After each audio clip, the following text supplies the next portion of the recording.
ओम सभी को नमस्ते। मंत्रोच्चारण। ओम सहना भवतु सहनौ भुनक्तु सह वीर्यं करवावहै तेजस्विनावधीतमस्तु मा विद्विषावहै। ओम शांति शांति शांति।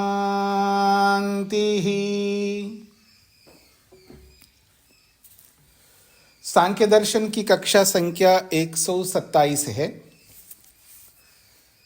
छठे अध्याय के 45वें सूत्र तक हमने विचार किया है। एक प्रसंग चलाया है कि पुरुष एक है या अनेक है, तो उसका समाधान किया है पुरुष बहुत्वम व्यवस्थातः। व्यवस्था से यह पता लगता है कि अनेक आत्मा जो है बद्ध अवस्था में है और अनेक आत्मा जो है मुक्त अवस्था में है।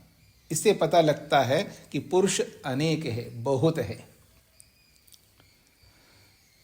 अब इस पर एक शंका उत्पन्न की जा रही है और उस शंका का समाधान भी किया जा रहा है उसी सूत्र में, यानी 46वें सूत्र में प्रश्न और उत्तर दोनों एक ही सूत्र में हैं।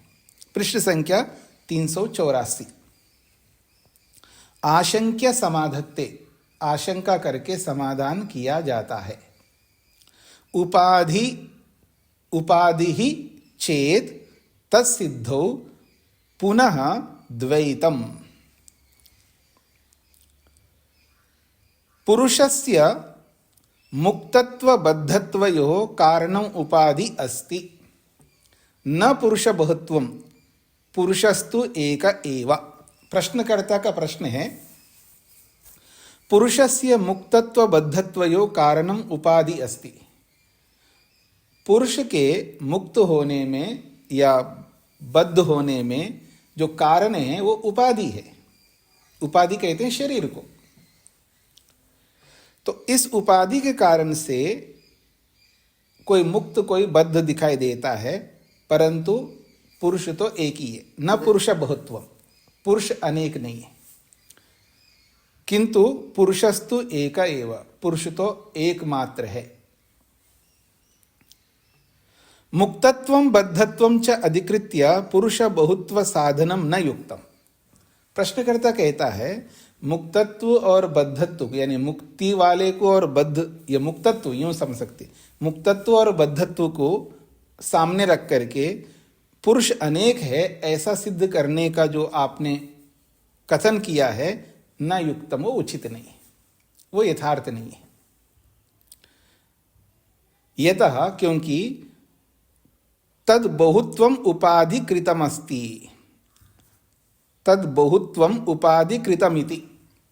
वो तो बहुत्व तो उपाधि के कारण से, शरीर के कारण से, शरीर अलग अलग है, लेकिन अलग अलग शरीर होने के नाते आत्मा अलग अलग है ऐसा नहीं कह सकते। इति चेद उच्चेता, ऐसा प्रश्नकर्ता यदि कहे तर्हि, तब उसका समाधान सिद्धांति दे रहे हैं। तत्सिद्धौ पुनः द्वैतम, उपाधि तो भेद सिद्धौ, उपाधि से आप भेद को सिद्ध करना चाहते हो तो पुनः तथैव द्वैतम मुक्तत्व बद्धत्वे स्थिते एव। फिर तो मुक्तत्व बद्धत्व तो फिर भी बना रहेगा ना, भले ही आप उपाधि के कारण से आप मानते हो तब भी मुक्तत्व बद्धत्व बना ही रहेगा ना। कोई मुक्त है कोई बद्ध है, यदि आत्मा एक ही है तो कोई बद्ध है और कोई मुक्त है ऐसा कैसे कह सकते? या तो बद्ध ही कहोगे या मुक्ति कहोगे।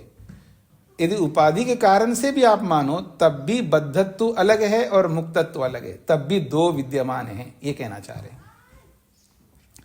तेना केचन मुक्ता केचिच्च बद्धा संति पुरुष इति।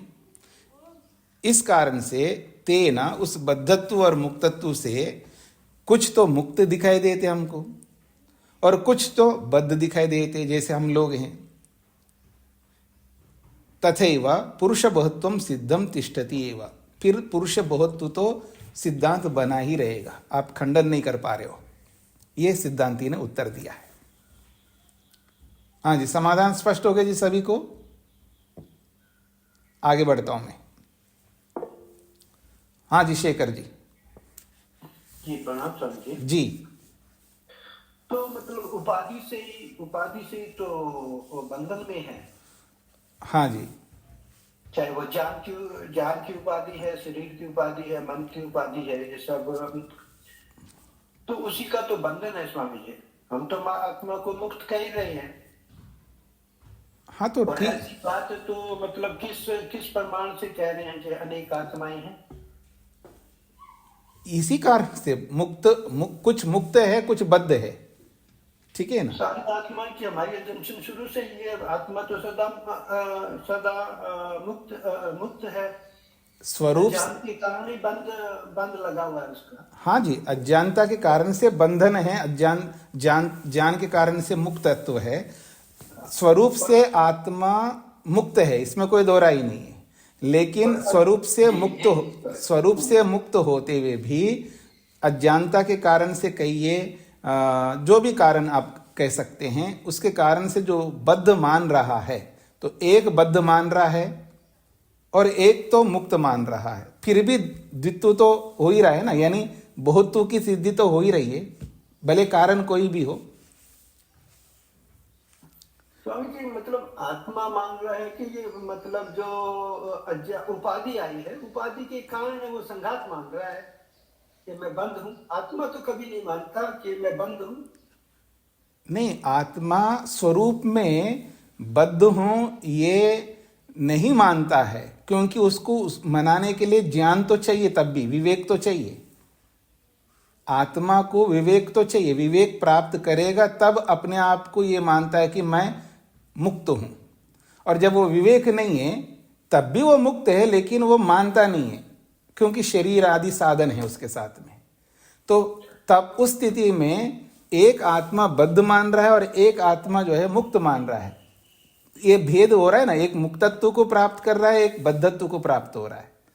इससे भी बहुत्व तो सिद्ध हो ही रहा, ये कहना चाहते हैं। तो स्वामी जी हम ये तो हमारी असम्पशन होगी, एक ज्ञान भी उपाधि है, ये तो हमने सबने मान लिया।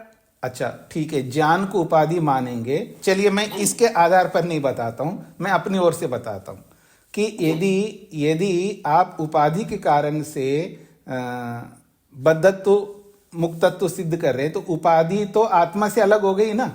मैं उपाधि पर आता हूं, जिसको भी आप उपाधि मानते तो तब तो आपको बहुत तो फिर भी सिद्ध हो रहा है ना, केवल आत्मा तो सिद्ध नहीं हो रहा है ना। यदि उपाधि को भी आप लेके चलेंगे, मैं बद्धत्व मुक्तत्व को छोड़ देता हूं, जिसको आप उपाधि कारण से ये बद्ध है और ये मुक्त ये बोल रहे हो ना, उपाधि आत्मा से अलग है या आत्मा ही है वो उपाधि? तो उपाधि को अलग माना जा रहा है। तो जब तो उपाधि को अलग माने तो अद्वैत सिद्ध नहीं होगा, पुरुषस्तु ये नहीं सिद्ध नहीं होगा, ये कहना चाह रहे हैं यहाँ पर। ऐसा मान सकते हैं आप? उपाधि तो मानते हैं, उपाधि तो सबकी अलग अलग उपाधि है। ये तो कोई भी मतलब कोई भी अद्वैत द्वैत सभी मानते ही हैं उपाधि तो। नहीं, उपाधि मानते तो फिर केवल अद्वैत में एक ही वस्तु है, दूसरी वस्तु नहीं मानी जाती है। अद्वैत में वस्तु केवल ईश्वर ही माना जाता है, दूसरी कोई वस्तु नहीं माना जाता है। तो जब नहीं माना जाता है तो फिर वो जो उपाधि है वो दूसरी वस्तु कहां से आ गई? उपाधि। चेतनता एक मानते हैं, बाकी तो उपाधि तो सभी की ईश्वर की अपनी उपाधि है, मेरी अपनी उपाधि है, आपकी अपनी उपाधि है, किसी दूसरे की, हर एक की अपनी उपाधियां हैं। नहीं, देखिए उपाधियां हैं, इसमें कोई दोहराई नहीं है, लेकिन जो उपाधि है वो पुरुष से आत्मा से अलग है या आत्मा ही उपाधि है? आप कह रहे हैं अलग है, तो अलग है तो फिर एक ही वस्तु नहीं है, दो वस्तु सिद्ध हो रही है। लेकिन अद्वैत में दो वस्तु सिद्ध, दो या अनेक नहीं माना जाता है। चलिए ये अलग बात हो गई। तो अब इस बद्धत्व मुक्तत्व को तो बना ही रखा है इन्होंने, भले उपाधि कारण से आप मान रहे हो तब भी पुरुष बहुत्व और सिद्ध हो रहा है, क्योंकि अनेक बद्ध है और अनेक मुक्त है। इसके अतिरिक्त और भी उपाय दे रहे हैं आगे हैं अनेक पुरुष है, अनेक आत्मा, इसको समझाने के लिए और भी उदाहरण दे रहे हैं सूत्र के माध्यम से। प्रश्नकर्ता कहता है उपाधि न स्थिर सतु खलु अविद्यकः मिथ्या असत्य। उपाधि जो है स्थिर नहीं होता है, ये स्थिर नहीं होती है। सतु खलु अविद्यक, वो अविद्या स्वरूप है, वो मिथ्या स्वरूप है, वो असत्य स्वरूप है। तेना न पुरुषस्य मुक्तत्व बद्धत्व भेदो अपि स्थिरः। ये प्रश्नकर्ता का प्रश्न है जी। प्रश्नकर्ता क्या कहता है? उपाधि स्थिर नहीं रहती है। क्यों नहीं रहती है? सतु खलु अविद्या का, वो अविद्या स्वरूप है उपाधि, और मिथ्या स्वरूप है और असत्य स्वरूप है। तो उस असत्य रूपी मिथ्या स्वरूपी अविद्या रूपी जो उपाधि है, उस उपाधि के कारण से पुरुषस्य न मुक्तत्व बद्धत्व भेदो अपि स्थिरः। उस मिथ्या के कारण से पुरुष को मुक्तत्व और बद्धत्व के रूप में भेद करना भी स्थिर नहीं है। तस्मात्, इसीलिए न पुरुष बहुत्वम इति अत्र उच्यते। इसलिए पुरुष अनेक है ऐसा नहीं होना चाहिए। यह प्रश्नकर्ता का प्रश्न है। प्रश्न सबको स्पष्ट हो गया जी? प्रश्नकर्ता क्या कहना चाहता है ये सबको समझ में आना चाहिए, तभी समाधान समझ में आएगा। मैं एक सार में बोल रहा हूं। वो ये कहता है जिसको आप उपाधि से पुरुष को अनेक सिद्ध कर रहे हो, सिद्धांति के ऊपर प्रश्न कर रहा है। उपाधि के कारण से आप मुक्तत्व बद्धत्व को अनेक सिद्ध कर रहे हो। हम ये कहना चाहते हैं, अर्थात प्रश्नकर्ता कह रहा है, हम ये कहना चाहते हैं जिस उपाधि के कारण से पुरुष को अनेक मान रहे हो, पर वो उपाधि स्थिर नहीं रहती है। क्यों? वो अविद्या रूप है, वो मिथ्या रूप है, वो असत्य रूप है। और जो मिथ्या है, असत्य है, अविद्या स्वरूप है, तो अविद्या तो हटती है। तो उस अविद्या मिथ्या असत्य रूपी उपाधि को ध्यान में रख करके आप पुरुष को अनेक सिद्ध कर रहे हो, ये उचित नहीं है। ये प्रश्नकर्ता का प्रश्न है। अब इसका समाधान दे रहे हैं। इति अत्र उच्यते, इस प्रश्न का समाधान 37वें सूत्र से दिया जा रहा है। द्वाभ्याम अपि प्रमाण विरोध, द्वाभ्याम अपि प्रमाण विरोध, ये उसका उत्तर है। उपाधेर द्वाभ्याम प्रकाराभ्याम, उपाधि दो प्रकार की हो जाएगी आपके अनुसार।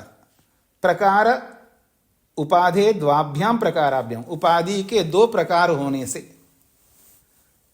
स्थिरत्व अस्थिरत्वाभ्याम, यानी स्थिरत्व और अस्थिरत्व के रूप में, वास्तविक अवास्तविक, वास्तविक अवास्तविकत्वाभ्याम, एक वास्तविक है एक अवास्तविक है।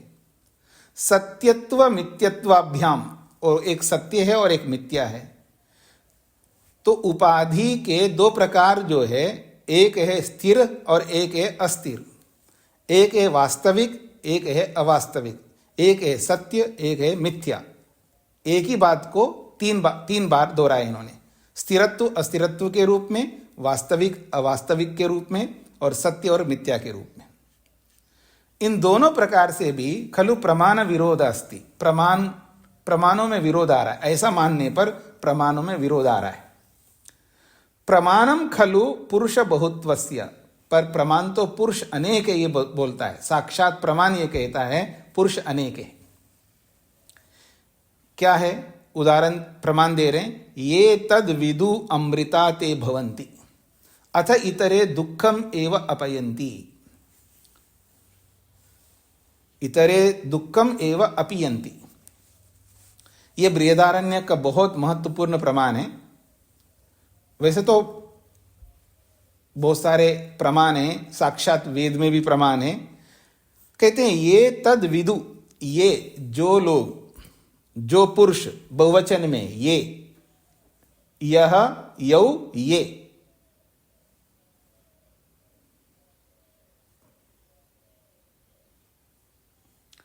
तो ये तद विदु, जो पुरुष जो मनुष्य तद विदु, उस आत्मा को जानते हैं, उस परमात्मा को जानते हैं, उस परमात्मा का विवेक करते हैं।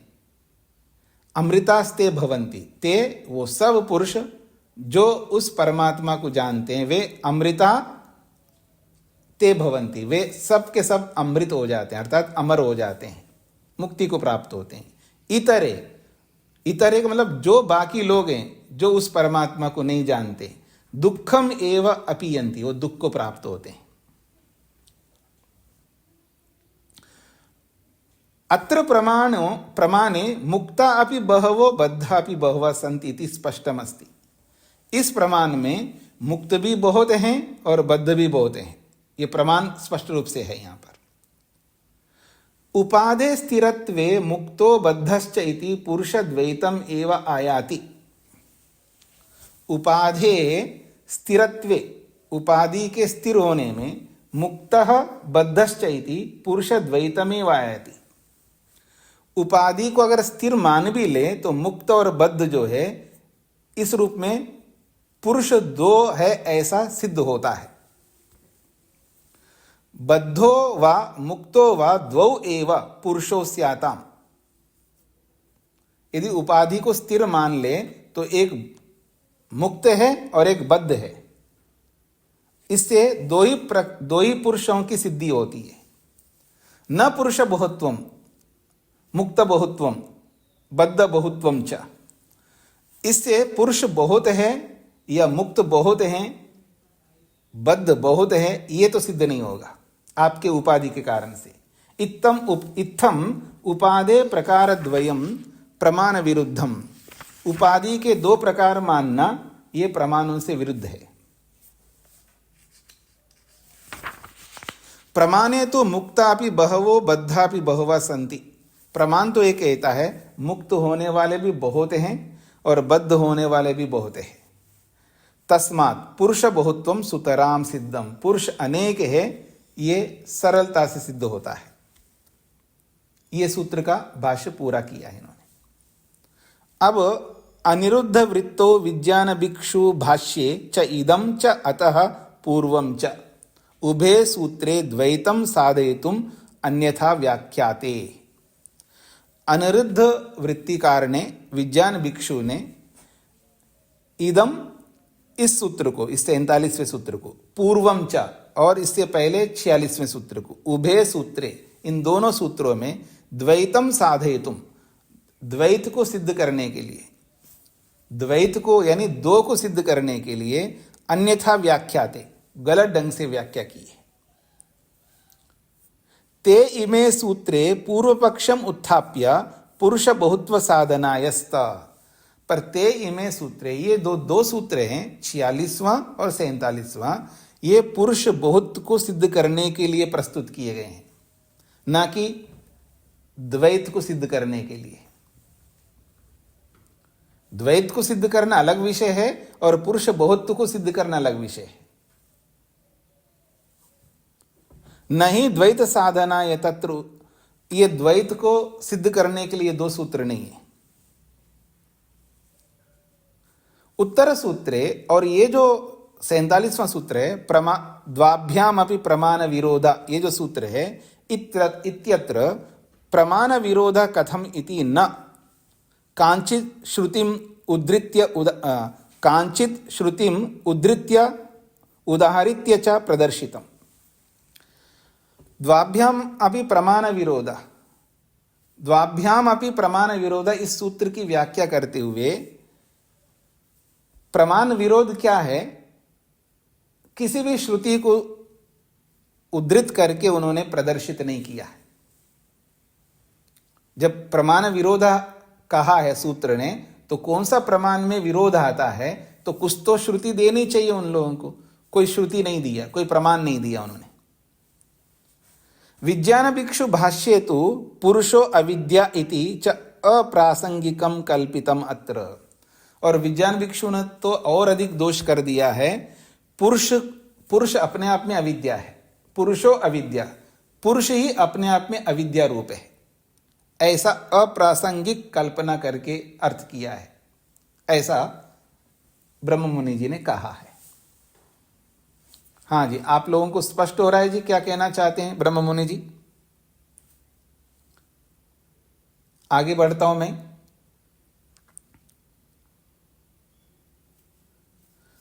अब प्रश्नकर्ता रुक नहीं रहा है, प्रश्नकर्ता अपनी ओर से और प्रमाण दे रहा है। न अद्वैत श्रुतिरपि तु अस्ति। आप तो कह रहे थे पुरुष बहुत्वम, पुरुष बहुत हैं, श्रुति है उसके लिए प्रमाण है, लेकिन श्रुति ये भी तो कहती है कि अद्वैत होता है, पुरुष एक ही होता है, ऐसा श्रुति भी तो कहती है। वो कहता ननु अद्वैत श्रुतिरपि तो अस्ति, अद्वैत की भी तो श्रुति है। असंगो ही अयम पुरुषः, अयम पुरुषः, ये जो पुरुष है असंग है। देखिए पुरुषः एक वचन है, तो यहां अद्वैत की श्रुति तो है। इत्थम तो एकत्व बहुत्व प्रतिपादक श्रुतियों परस्परम विरोध आपत्स्यते। इस प्रकार से कहीं एकत्व को लेकर के कहीं बहुत्व को लेकर के जो प्रतिपादित कर रहा है, श्रुति कर रही है, तो परस्पर श्रुति में विरोध आएगा। एकत्व बहुत्व प्रतिपादक श्रुतियों, एकत्व को और बहुत्व को प्रतिपादित करने वाली जो श्रुतियां हैं, उन श्रुतियों में परस्परम विरोध आपत्स्यते, परस्पर विरोध आ पड़ेगा। कहीं तो श्रुति बहुत्व को सिद्ध कर रहा है, कहीं एकत्व को सिद्ध कर रहा है, फिर तो श्रुति में ही परस्पर विरोध आएगा। अत्र उच्यते, इसका समाधान कर रहे हैं। द्वाभ्याम अपि अविरोधात् न पूर्वम उत्तरम च साधक अभावात्।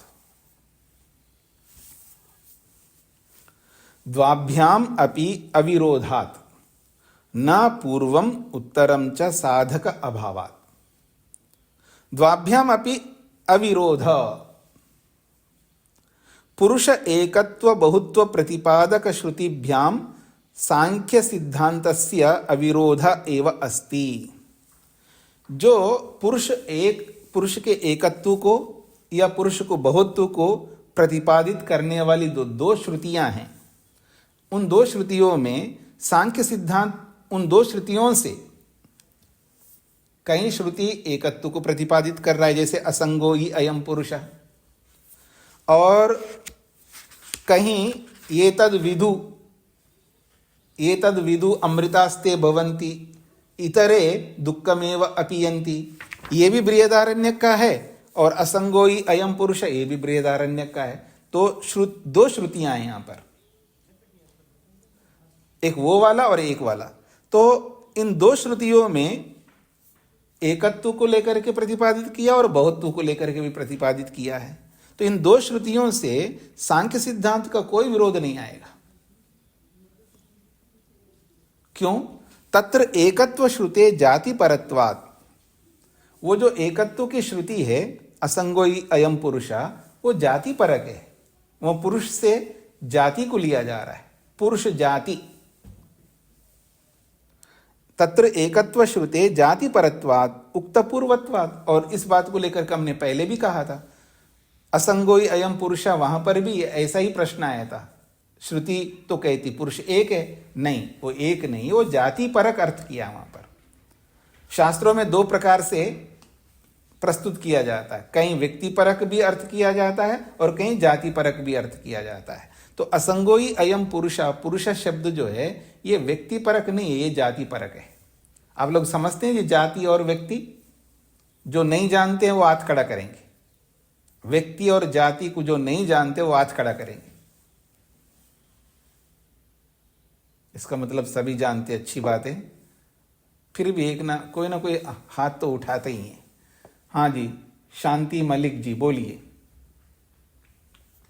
एक तो पहली बात तो आप अपना वीडियो ऑन करके रखना चाहिए सबको। हाँ जी बोलिए। स्वामी जी मेरे को नहीं पता।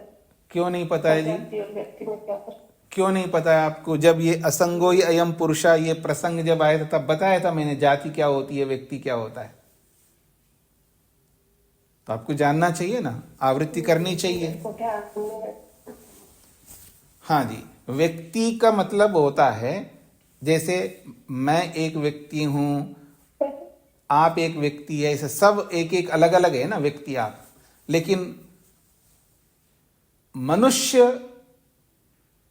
अनेक हो सकते हैं, मनुष्यत्व एक ही होगा। जैसे मुझ में भी मनुष्यत्व है, शांति में भी मनुष्यत्व है, और आपके बच्चे हैं तो उनमें भी मनुष्यत्व है, सब में, यहाँ जितने लोग बैठे सबके अंदर मनुष्यत्व है। तो ये मनुष्यत्व अनेक है, एक है?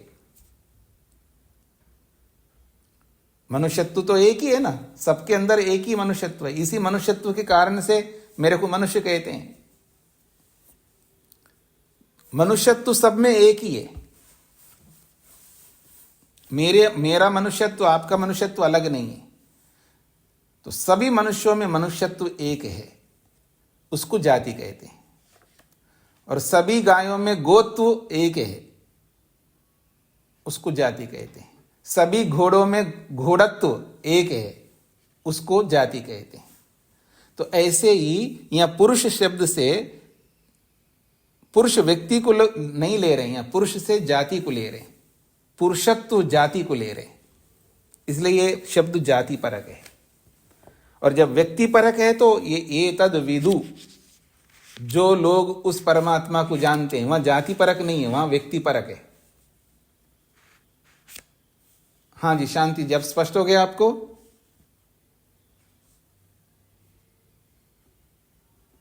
अब तो बोलिएगा। स्वामी जी मैं दोबारा सुनूंगी। हाँ दोबारा सुन हाँ लीजिएगा। जी स्वामी जी मैं दोबारा सुनूंगी फिर। ठीक है। हाँ जी। तो ये कहना चाह रहे हैं यहाँ पर, जो असंगो एवं पुरुष शब्द में, असंगो एवं पुरुष प्रमाण में जो पुरुष शब्द है वो जाति परक अर्थ किया है वहां पर। और वो जब प्रसंग आया था वहां पर भी ये बताया था सांख्य दर्शन में ही। तो असंगो अयम पुरुषा अत्र जाति परत्वम एक वचनम, जाति को ध्यान में रख करके यहाँ पुरुषा में एक वचन दिया है। न अद्वैत श्रुति विरोधा जाति परत्वात्, उसी प्रसंग में सूत्र भी दिया था, पहले अध्याय के 154वां सूत्र। पहले अध्याय में 154 सूत्र इसी बात को, असंगो अयम पुरुषा पर ही प्रश्न उपस्थित किया था। ऐसा ही प्रसंग वहां पर प्रश्नकर्ता ने फिर वहां यही समाधान किया है कि न अद्वैत श्रुति विरोधा, जो असंगो अयम पुरुषा में जो अद्वैत को लेकर के बोला है, एक पुरुष को लेकर के बोला है, वो ठीक बोला है, वो जाति परक बोला है। वह जाति अर्थ को बताने के लिए पुरुषा बोला है, और ये पहले हमने बता ही दिया है। तथा बहुत्व श्रुते व्यक्ति परत्वात् पुरुष बहुत्वम अस्ति, और बहुत्व श्रुति जहां पर है, बहुत यानी पुरुष अनेक है, ऐसी श्रुति जहां आया है वहां पर वो बहुत्व व्यक्ति परक है। व्यक्ति अनेक होते हैं, जाति एक होती है, इसलिए पुरुष बहुत्वम अस्ति, इसलिए पुरुष बहुत है, ये समझना चाहिए।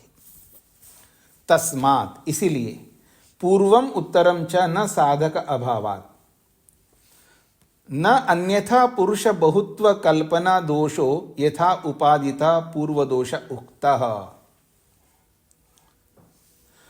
पुरुष बहुत्व कल्पना दोष, पुरुष बहुत्व की कल्पना में कोई दोष नहीं आता।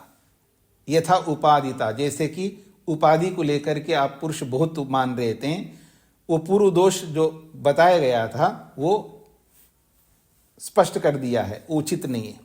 न च उत्तर दोष, और बाद वाला दोष भी आएगा। जो बाद वाला का मतलब है यहां पर जो बोला है 47 में, एक तो 46वें सूत्र में बोला है और एक 47वें सूत्र में, ये उत्तर वाला है। न च उत्तर दोष प्रमाण विरोधो भवति, प्रमाण में कोई विरोध नहीं आता है। सांख्य सिद्धांते अत्र साधक अभावात् तत्र दोष साधन अभावात्, सांख्य सिद्धांत में पुरुष एक है ऐसा साधक साधन करने वाला, ऐसे सिद्ध करने वाला प्रमाण का अभाव है। तत्र दोष साधक अभावात्, उस पुरुष के एकत्व को हटाने का दोष जो भी दिखाओगे आप, उस दोष को सिद्ध करने वाला कोई भी प्रमाण ना होने से, अर्थात पुरुष बहुत है इसका खंडन करने के लिए उसके अंदर दोष दिखाने का कोई भी साधन प्रमाण न होने से, अर्थात 47वें सूत्र को खंडित करने के लिए कोई आपके पास प्रमाण नहीं है और 46वें सूत्र को खंडित करने के लिए कोई आपके पास प्रमाण नहीं है। इसी को पूर्वम उत्तरम च न साधक अभावात् कहा। यानी पूर्व वाले प्रश्न का साधन प्रमाण आपके पास नहीं है, उत्तर वाले सूत्र का साधक यानी प्रमाण आपके पास नहीं है, ये इसका तात्पर्य है। हाँ जी, सब कुछ स्पष्ट हो गया जी। अब प्रश्नकर्ता अभी रुक नहीं रहा है और एक प्रश्न करता है, क्या? ननु मां भूत उपादिता पुरुष बहुत्वम किंतु पुरुषस्तु एक एव। हम उसी सिद्धांत पर टिके रहते हैं जी, पुरुष तो एक ही है, अनेक नहीं है, बहुत नहीं है। ननु मां भूत उपादिता पुरुष बहुत्वम। अच्छा, उपाधि से पुरुष अनेक होता है ऐसा जो हमने बोला है, हम उसको हटा रहे हैं। पुरुष उपाधि के कारण से बहुत होते हैं, उसको हम हटा देते हैं, किंतु पुरुष तो एक ही है। परंतु हम इसलिए कहना चाहते हैं सप्रकाश स्वरूपा, वो जो पुरुष है वो प्रकाश स्वरूप है। उपाधि के कारण से पुरुष अनेक होते हैं ऐसा हमने जो पीछे बोला था, उस उपाधि को लेकर के हम नहीं मानेंगे पुरुष अनेक होते हैं, उसको हम हटा रहे। परंतु हम ये कहना चाहते हैं वो जो पुरुष है वो प्रकाश स्वरूप, वो प्रकाश स्वरूप वाला है।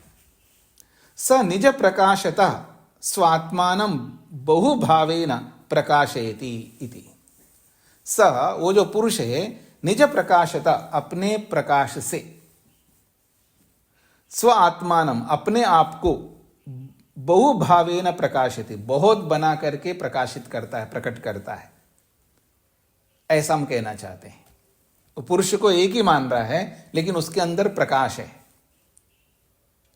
अब उस प्रकाश को आप कैसा भी प्रकाश मानो, ज्ञान रूपी प्रकाश मानो, कोई भी प्रकाश मानो, हमें कोई आपत्ति नहीं। पर प्रश्नकर्ता ये कहता है पुरुष साधारण नहीं है, वो प्रकाश स्वरूप है, तो अपने प्रकाश से अपने आप को अनेक के रूप में प्रस्तुत करता है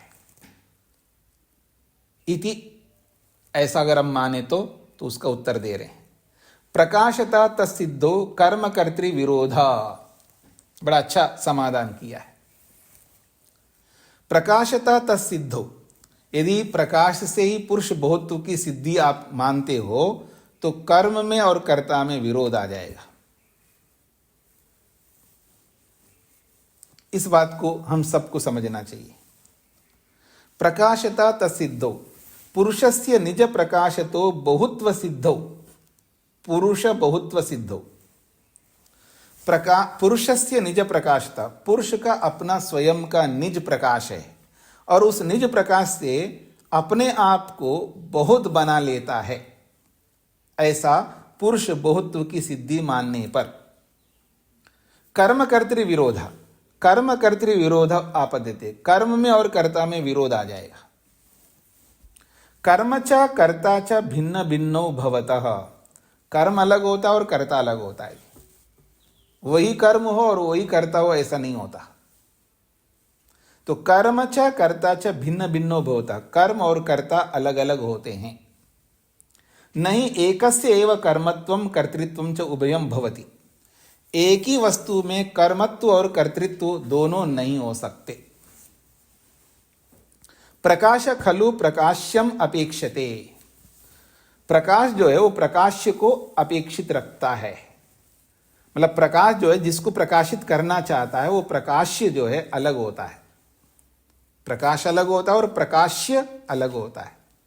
प्रकाश्य का अर्थ होता है प्रकाश से प्रकाशित होने वाला, उसको प्रकाश्य बोलते हैं। तो कहते हैं प्रकाश खलु प्रकाश्यम अपेक्षते, प्रकाश जो है या प्रकाशक जो है, जो भी प्रकाशित करने वाला जिसको प्रकाशित करना चाहता है उसकी अपेक्षा रखेगा। यम ही स प्रकाशयेत, जिसको प्रकाशित करना चाहता है। प्रकाश्यम अंतरेण प्रकाशक सिद्धिरपि न भवति, प्रकाश्य के बिना प्रकाशक की सिद्धि नहीं हो सकती।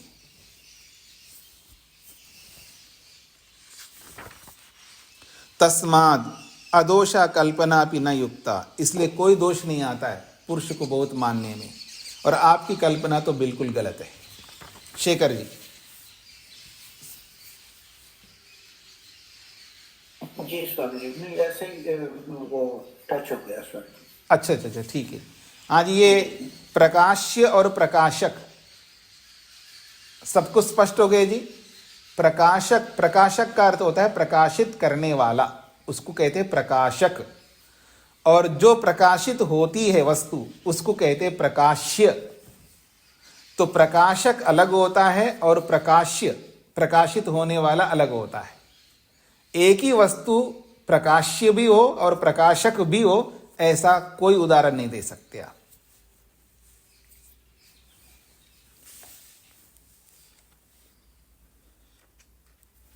हाँ जी, सब कुछ स्पष्ट हो गए तो मैं आगे बढ़ता हूं। हाँ जी शेखर जी। जी स्वामी जी, पहले ऐसा ही टच हो गया था।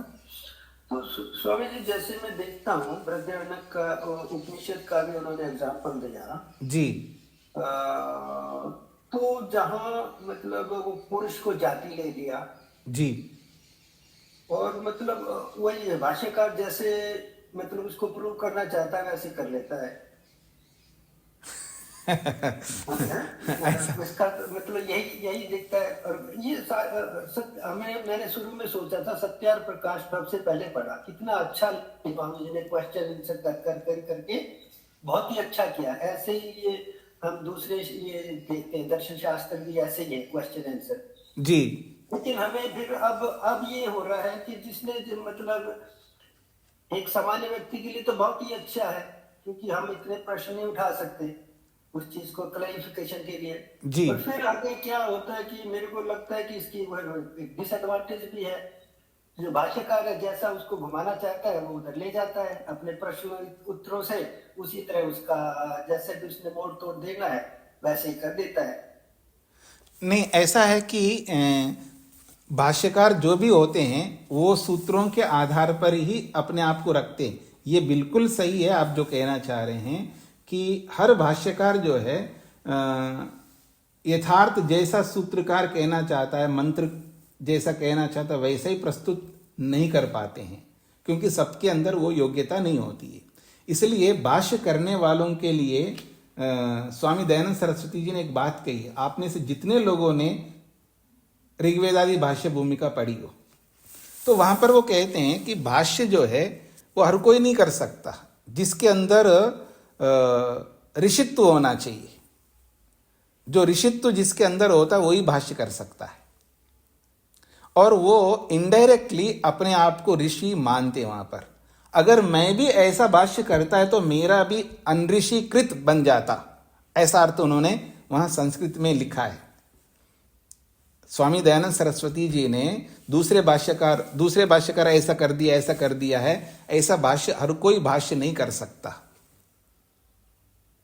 हर कोई भाष्य करेगा तो वो फिर अपनी अपनी डपली, अपना अपना राग वाली स्थिति आ जाएगी। वो अपने ढंग से ही मैं आपको उदाहरण देता हूँ, क्योंकि बहुत सारे वेद भाष्यों को मैंने देखा है जो भाष्य किए लोगों ने। गृहस्थी आदमी वेद भाष्य किया है और सारे मंत्रों गृहस्थी परक अर्थ करता गया है। सारे का मतलब अधिकांश मंत्रों को गृहस्थी परक अर्थ करता गया। मैंने ऐसा भी भाष्य देखा जो जिस सन्यासी ने किया है, और वो सब जो है सन्यासी परक अर्थ, अर्थात पूरा अध्यात्म परक, अध्यात्म परक करता गया। ऐसा कोई भाष्य नहीं होता है। यानी सारे मंत्र गृहस्थी परक नहीं होते, सारे मंत्र अध्यात्म परक नहीं होते, सब प्रकार के होते हैं।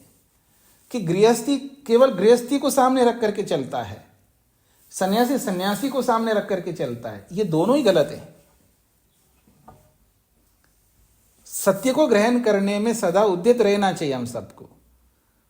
हर जगह आप गृहस्थी को नहीं डाल सकते, हर जगह आप अध्यात्म को नहीं डाल सकते। जहां डालना है वहां डालना है, जहां होता है वहां होता है। पर ये सब क्या है कारण? जो पक्षपाती होता है ना व्यक्ति, जैसे सन्यासी होता है, वो सन्यास को ही सामने रख करके चलता है, सन्यास से अतिरिक्त तो किसी को देखता नहीं है। ये गृहस्थ है, बेकार होता है, मतलब ऐसा दिमाग रख करके चलता है। और गृहस्थी भी जो होता है ये तो भगोड़े, ये सब बेकार होते हैं, ये सब कामचोर होते हैं।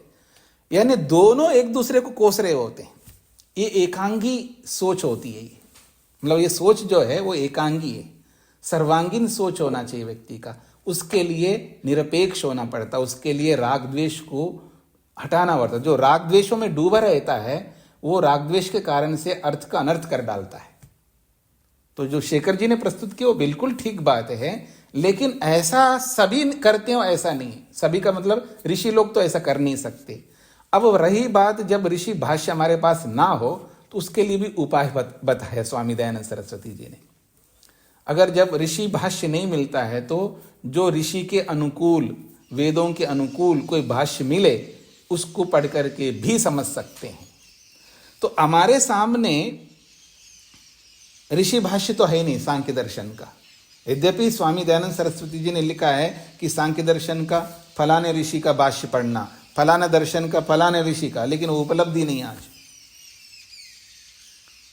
और हमें, मैं ये नहीं कह रहा हूं स्वामी ब्रह्ममुनि जी पूरा दोष ही करते हैं या दोष बिल्कुल नहीं करते हैं। स्वामी ब्रह्ममुनि जी के भी सूत्रों में जगह जगह पर दोष आए हैं, लेकिन औरों की अपेक्षा से ज्यादा अनुकूल लगता है, इसलिए हमने इसको अपनाया है।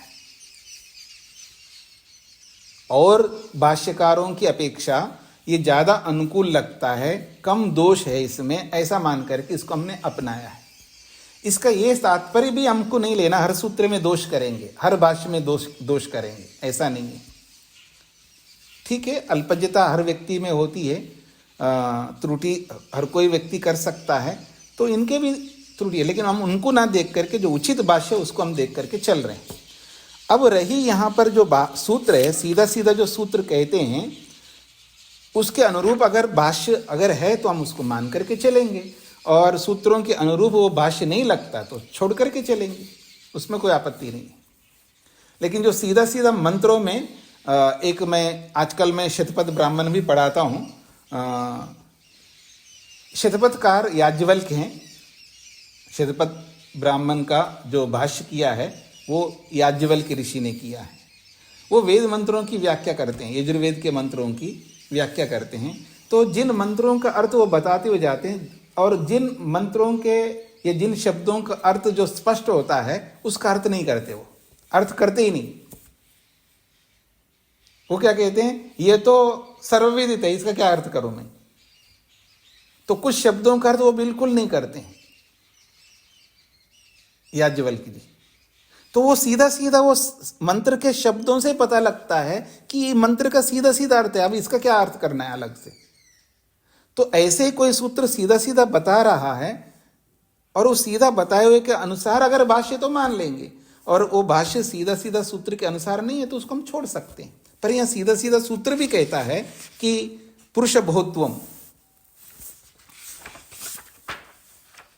बहुत्वम व्यवस्थातः और द्वाभ्याम अपि प्रमाण विरोधा, ऐसे बहुत सारे सूत्र हैं। इनसे ये पता लगता है कि पुरुष को बहुत मान ही रहे हैं।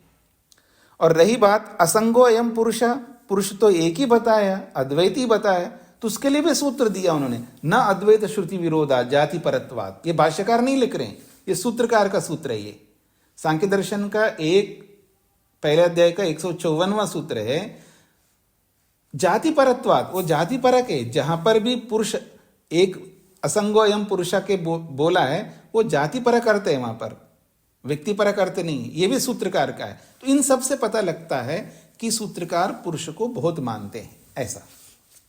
बाकी जहां विरोध लगता है उसको हम हटा सकते हैं। जी स्वामी जी, मेरा ऐसा कोई मत नहीं है कि मतलब अद्वैत का और द्वैतवाद का, लेकिन मैं इसमें देखता हूँ, सांख्य दर्शन में देखता हूँ, ब्रह्म सूत्र में भी मैंने ऐसे अपना योग दर्शन में महर्षि व्यास का हमें कहीं भी ऐसा नहीं लगता, लेकिन यहाँ लगता है कि पक्षपात है। जैसे क्वेश्चन करते हैं और उनका समाधान करते हैं, दूसरों की इंटरप्रिटेशन करते हैं। नहीं, ऐसा लगता है कि पक्षपात के जैसे लेके जाना चाहते हैं ना हमें, उस हिसाब से पक्षपात से मतलब ऐसा भरा। मैं ये नहीं कह रहा अद्वैतवाद और त्रित्ववाद और इससे कोई, यानी आप सूत्रकार को कह रहे हैं कि ऐसा लगता है कि पक्षपात करते हुए जा रहे हैं सूत्रकार।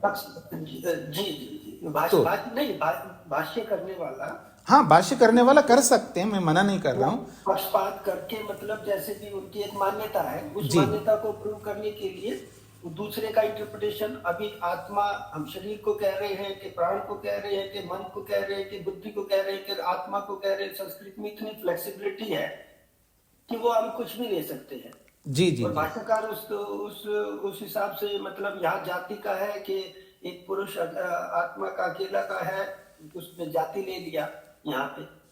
जी। नहीं, भाष्यकार ले रहे, सूत्रकार भी ले रहे हैं ना यहाँ पर। मैं यही कहना चाह रहा हूं, केवल भाष्यकार नहीं ले रहा, सूत्रकार भी जाति परत्वाद कह करके सूत्र ही बनाया। और रही बात जो आपने कहा वेद व्यास जी ने वहां ऐसा नहीं किया, आप वेद व्यास जी ने भी किया वहां पर।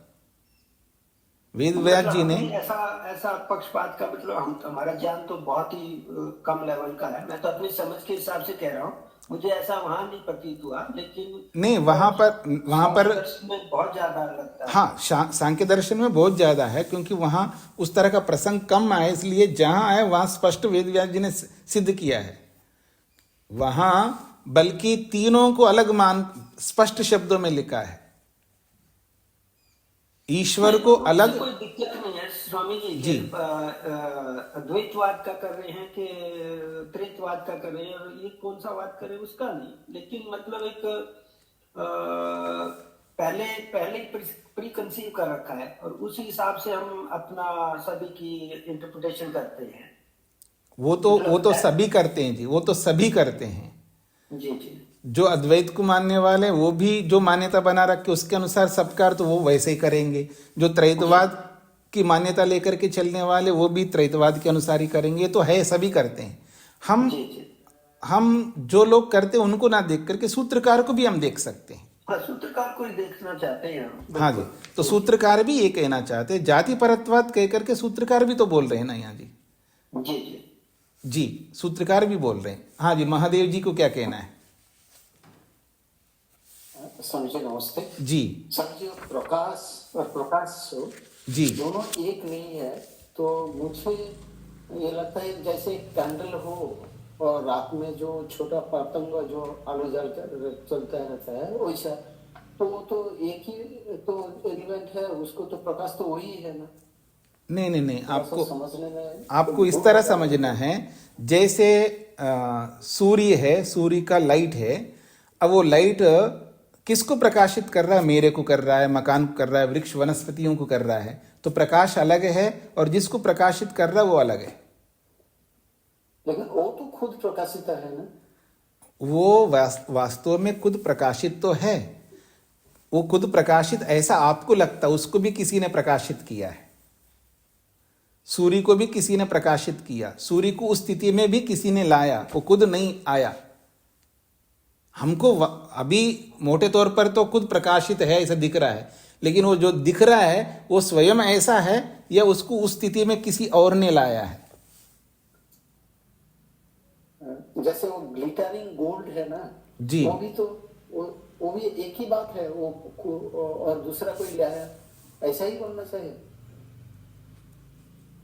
पहले आप मेरे इसका वो दूसरा उदाहरण को बाद में देखिएगा। जो सूर्य जिस स्थिति में हमको दिखाई दे रहा है वो स्वतः पहले से ऐसा ही है या कुछ उसको ऐसा उस स्थिति में कोई दूसरी चीज लाया?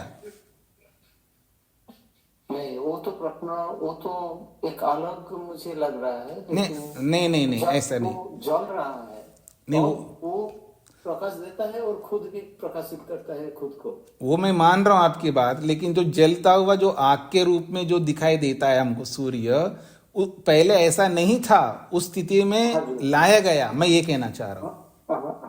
जी जी जी, मैं ये कहना चाह रहा हूँ जी। लेकिन पुरुष जो है यहाँ पर, पुरुष है वो पहले से ही प्रकाशित है, यानी पहले प्रकाशित है, और वो ही प्रकाश्य नहीं बन सकता, वो दूसरे को प्रकाशित करेगा। यहाँ ये बात कही जा रही है जी जी। हाँ जी, और किसी कुछ पूछना है जी?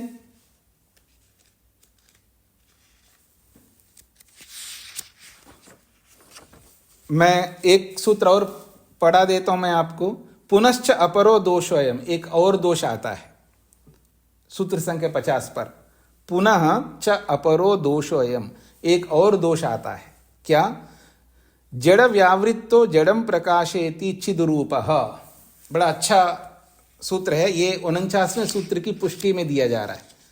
प्रकाशक और प्रकाश्य दो अलग अलग होते हैं, इस बात को पुष्ट करने के लिए 50वां सूत्र है। जड़ व्यावृत्तः जड़म प्रकाशयति चिद्रूपः। जड़ व्यावृत्त चिद्रूप पुरुष खलु जड़ाद भिन्न। यह मिसप्रिंट है, दकार के बाद एक आ की मात्रा भी है, उस पर भी अलंत लगाया। आ की मात्रा के नीचे अलंत लगाया है, उसको काट लीजिएगा। बस जड़ाद, दकार के नीचे अलंत, यहां तक ठीक है। पुरुष खलु जड़ाद भिन्न चेतन स्वरूप। पुरुष जो है जड़ यानी जो नॉन लिविंग थिंग है, जड़ पदार्थ है, उससे भिन्न है और वो चेतन स्वरूप है। नहीं सूर्य इव जड़ प्रकाशवान, सूर्य के समान जड़ होकर के प्रकाश वाला नहीं है। जैसे सूर्य जड़ भी है और प्रकाशित करता है, प्रकाशवान है। जड़ होता हुआ भी सूर्य प्रकाशवान है, ऐसा पुरुष नहीं है। वो चेतन होकर के प्रकाशवान है। तस्मात् चेतन सन सह, वो चेतन होता हुआ जड़म प्रकाशयति, जड़म जड़ को अर्थात अंतकरण इंद्रिय शरीर रूपम जड़म प्रकाशयति। अंतकरण मन बुद्धि अहंकार और इंद्रियां और शरीर रूपी जड़ पदार्थों को प्रकाशयति, प्रकाशित करता है। जड़म तस्य प्रकाश्यम भवति, जड़म जो है तस्य उस चेतन का प्रकाश्यम भवति, प्रकाश्य होता है। अर्थात उस जड़ को वह चेतन रूपी आत्मा प्रकाशित करता है। इसलिए उस चेतन का, उस चिद्रूप का वो प्रकाश्य बना रहता है, वो जड़। न स्वप्रकाश प्रसंग, उसका स्वयं का प्रकाश नहीं होता है। स्वयं प्रकाश स्वरूपत्वात्, न स्वप्रकाश प्रसंग, न स्वप्रकाश प्रसंग, वो स्वयं को प्रकाशित नहीं कर सकता जड़। स्वयं प्रकाश स्वरूपत्वात्, ये स्वयं प्रकाश स्वरूपत्वात् कैसे लिखा है इन्होंने? स्वयं अप्रकाश स्वरूपत्वात् होना चाहिए।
हाँ जी, वैसे तो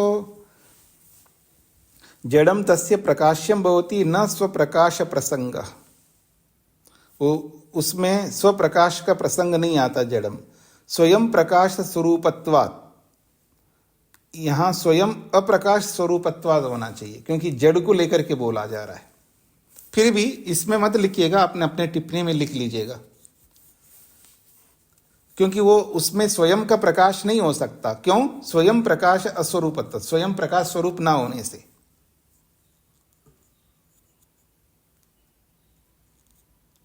न स्वप्रकाश प्रसंग, अपने आप को प्रकाशित करने का प्रसंग नहीं आ सकता जड़ में। तस्मात् पुरुष बहुत्वम पुरुषस्य प्रकाश स्वरूपत्वात् न युक्तम। अच्छा, ठीक है। यहां स्वयं प्रकाश स्वरूपत्वात् सही है, ये कहना चाह रहे हैं।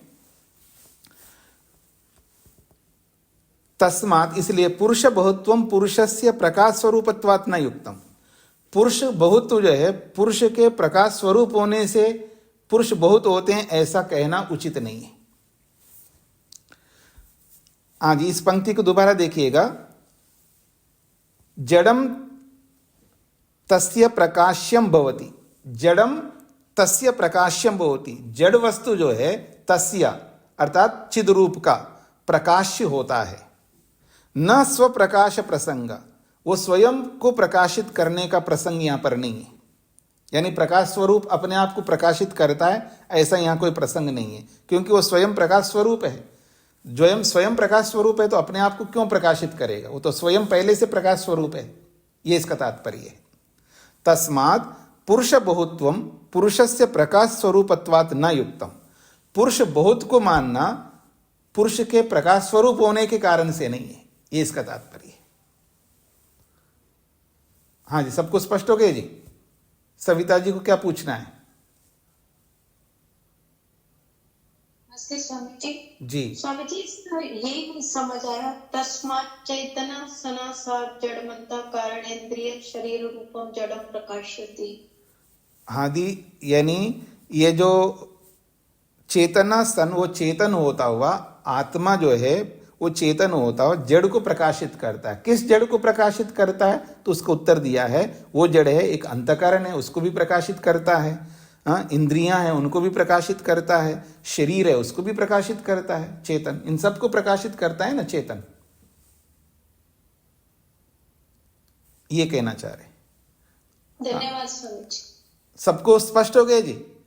यानी पुरुष बहुत होने के पीछे पुरुष के प्रकाश स्वरूप होना कारण नहीं है, ये कहना चाह रहे हैं यहां पर।